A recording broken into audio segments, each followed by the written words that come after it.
Hello,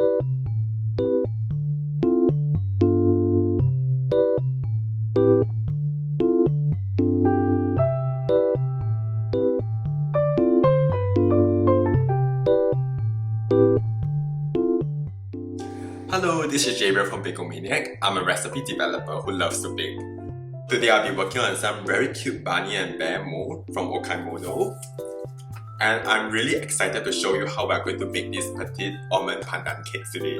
So let's start!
there you have it, the Bear and Bunny Petite Almond Pandan Cakes.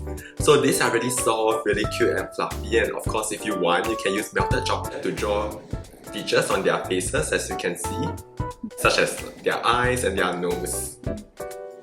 I hope you try it out, and I hope you will enjoy this recipe. See you!